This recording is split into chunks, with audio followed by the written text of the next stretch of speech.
अब हम देखेंगे कि यहाँ पर जो हम वैल्यूज रिटर्न कर रहे हैं वो एक हमें प्रॉपर फॉर्म में रिटर्न करनी चाहिए, यानी कि ऑब्जेक्ट की फॉर्म में। उसका तरीका अब ये होगा, जहाँ एरर रिटर्न हो रहा है वहाँ पर मैं ब्रैकेट और इस एरर को मैं कर्ली ब्रैकेट के अंदर एनक्लोज कर दूंगा और ये राउंड ब्रैकेट लग जाएगी। इसका दूसरे लफ्जों में मतलब ये है कि असल में मैं रिटर्न कर रहा हूँ एक ऑब्जेक्ट जिसके अंदर एक फील्ड है जिसका नाम एरर है, और उसमें ये वाला एरर है जो पास हो रहा है वो पास होगा। नाम दोनों के एक जैसे हैं, इसका मतलब फील्ड का नाम और इसका मतलब वैल्यू, और वैल्यू कहाँ से आएगी, वो यहाँ से आ रही है, इसका ये मतलब है। ये तमाम एरर्स जहाँ पर रिजेक्ट हो रहा है वहाँ पर मैं इस फॉर्म के अंदर वैल्यू रिटर्न करूंगा।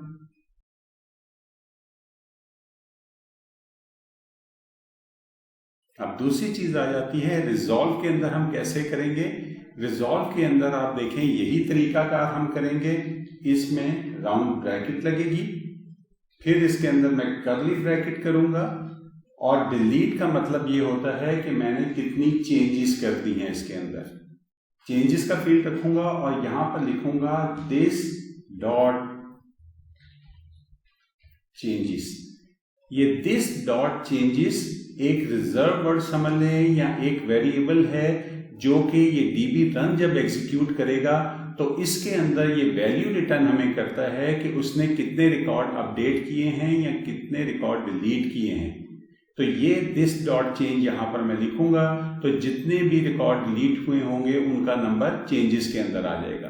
अब ये मैं उन तमाम जगहों पर लिखूंगा जहां पर चेंजेस हो रही हैं। इसमें अपडेट करते वक्त भी मैं चेंज कर रहा हूं तो वहां पर भी मैं यही पेस्ट करूंगा।